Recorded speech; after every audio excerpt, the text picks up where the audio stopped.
People sometimes will resist these stories and kind of chafe at them a little bit because they sound a little bit like fairy tale things, and they get a little bit embarrassed about talking about, Adam and Eve sorts of things, and we kind of make fun of this stuff. And the story of the fall, we get a little bit embarrassed by that. But man, my goodness, guys, these things are really important.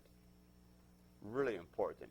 Because the doctrine of the creation says that God made a perfect world. It was his world.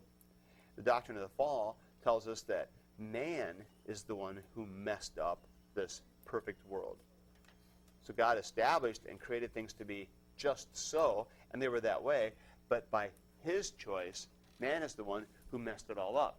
And so a very good, perfect world becomes knocked off whack, knocked askew by man's choice.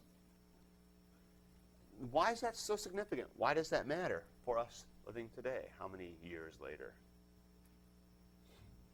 Because it still maintains that God is perfect. Okay, it maintains that God is perfect and God creates a perfect world. Why else? What do you mean by that? God could have put his hand in and not let his creation fall, but he let people have a choice. Okay. He made the choice to fall away. Okay. Yeah, we're going to have to explore that one further, aren't we? Free will. Yeah, there it is.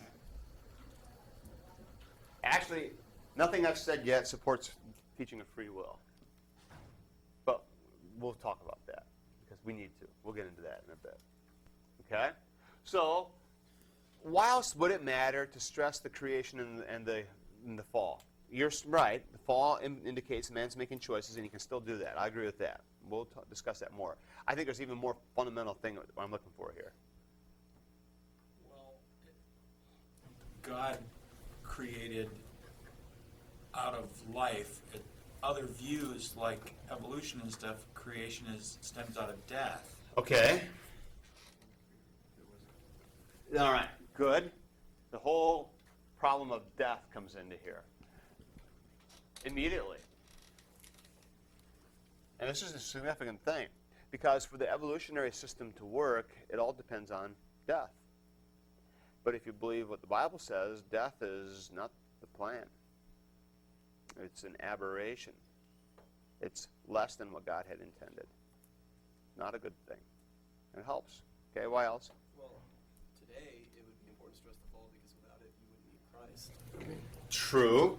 So the fall points to our need for Christ. That's true.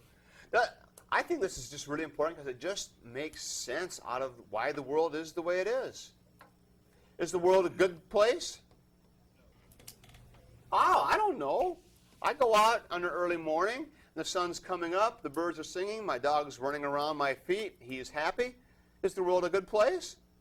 Yeah. I mean, Satchmo's on the right track here.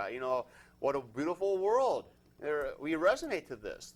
And, man, you guys, you go, to the mountains and you go hiking and it's just, man, it's just beautiful. It's just, yeah. And then you have these sharp contrasts. And then you go to Baghdad, or you go down to the slums of some inner city and you see the corruption. Or you go walking around in the the slums of Delhi or Bombay, India, and you look at the kind of just the misery that people go through and the corruption, and you just run out of adjectives to describe how horrible it is. Fetid, rotting, disgusting. You run out of them. None of them are exhausted. It's just unbelievable. And then you see things like volcanoes that blow the top and kill a bunch of people, or tsunamis. What's going on? What's going on here? And it just doesn't make any sense. And so you see these extreme examples of beauty, and you say, it's just phenomenally good. Wow, is it beautiful? The beaches or whatever the experience is. And you see these extreme examples of pain. The kid that gets leukemia. Why? And then dies a horrible death. What? What is this? It doesn't make any sense. This speaks to this. It's really very important because God creates a good, very good world.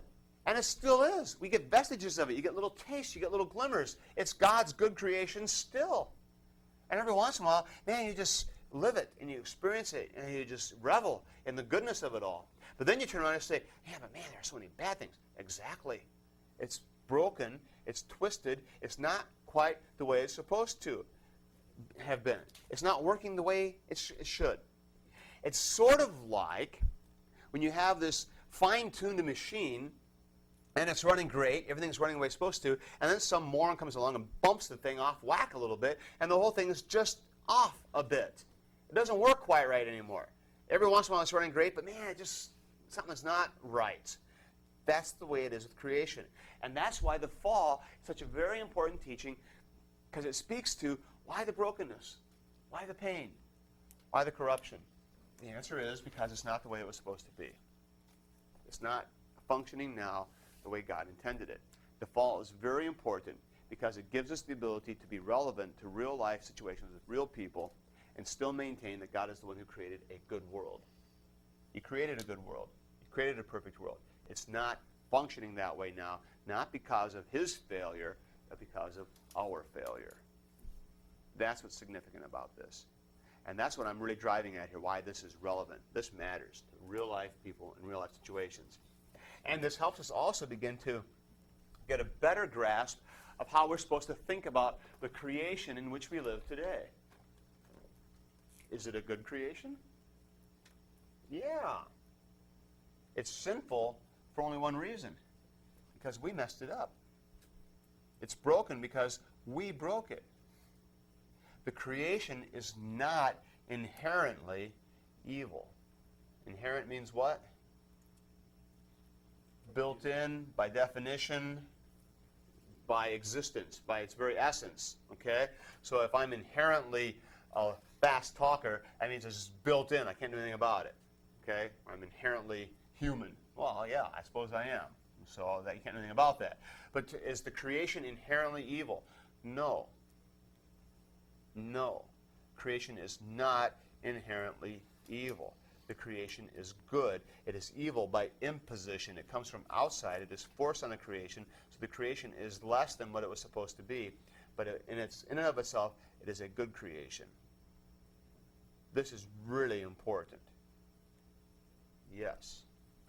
This is also one of the difficult parts about talking to people, though, who don't believe, because what they're not necessarily directly denying God, but what they're doing is they're saying that people are not capable of having done this.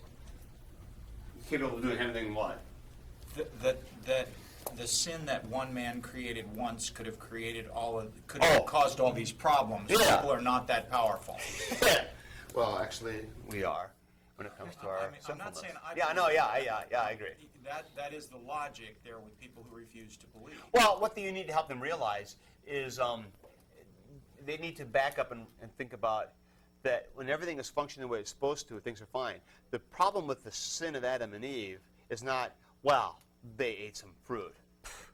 No, the problem is they chose to be their own God. They chose to set themselves apart from God. Don't need you. I'm going to do it my own way. This is the continual sin of mankind to this day. It's the sin of putting God out of the picture. And that willfulness undoes all of creation. Everything is goofed up because of that. You see, and so it's not a small thing. It's a huge thing. I think R.C. Sproul likes to call it cosmic treason. That's pretty good. That gets at it. Because, see, it's a huge thing. It's an affront to God. It's telling God to take a flying leap because he's irrelevant. I don't care about you. That's pretty important. That's pretty significant. And by our fall, the whole of creation languishes. Everything is out of whack. You see, what Genesis 3 establishes, Genesis 1, you got creation from God's perspective. Genesis 2, creation from man's perspective. And then Genesis 3 tells a story about the fall, right? Yeah, right. Take a look. That's what's going on, okay? So Genesis 3, you've got the fall. You look at the curses that come out of the fall. God does not cook up anything new in the curses. He takes what was established, and now he makes this a source of pain because man had brought it on himself. So, for example, there's now enmity between the serpent and the woman and her offspring. Before the fall, all of creation was listening to Adam. Adam had dominion. And Adam and Eve were ruling the creation. Now, that's gone. now the creation is kind of at odds with and not trusting the man and the woman. And then, how about Eve? She is told, in childbearing, it will be great pain. Now, is childbearing bad? No. That's before the fall. Be fruitful and multiply. It's a good thing. But now, that good thing becomes a very painful thing. And I'm told it's not very comfortable. Okay? I'm told that. I'll take the people's word for that. So it's not a pleasant thing. Hard. And the other thing is, the man and the woman before the fall are in perfect relation. Man is the head. The woman is there to support and help and be the helpmate. And that's a good thing. But now after the fall, the woman has this desire for her husband, but he's going to lord it over her. Now that very relationship that was such a good thing becomes also a source of pain as the woman strives against the husband and sometimes doesn't trust him and the husband doesn't always do his job right. And it's a source of conflict. A lot of heartache. A lot of hurt out of that. Is the relationship the problem? No. The sin is the problem. Adam, before the fall, what's he doing? Taking care of the garden. Having dominion. Gets his lawnmower out, keeps that garden in good shape. Everything's looking great. He's enjoying life. It's the way he's created to do. Everything's cool. But now, after the fall, what happens? Thorns, thistles, the sweat of your brow. It's not fun anymore. It's a pain. It hurts. It's a drag. So everything that was good is ruined by the fall. That's why this is so important. We have a good creation, twisted, messed up, knocked out of whack by the fall, by our sin. This is a very significant doctrine. Very important. It's also important because it reminds us that the creation in itself is a good creation. So we do not need to fear the material. We do not need to fear the material. And here's where our Gnostics come in. We'll talk about them more. But there is still this rather widespread idea among Christians that the physical is somehow not important and the spiritual is what matters. It's not Christian. It's a wrong idea. Okay? Now, you have to see the silence kind of.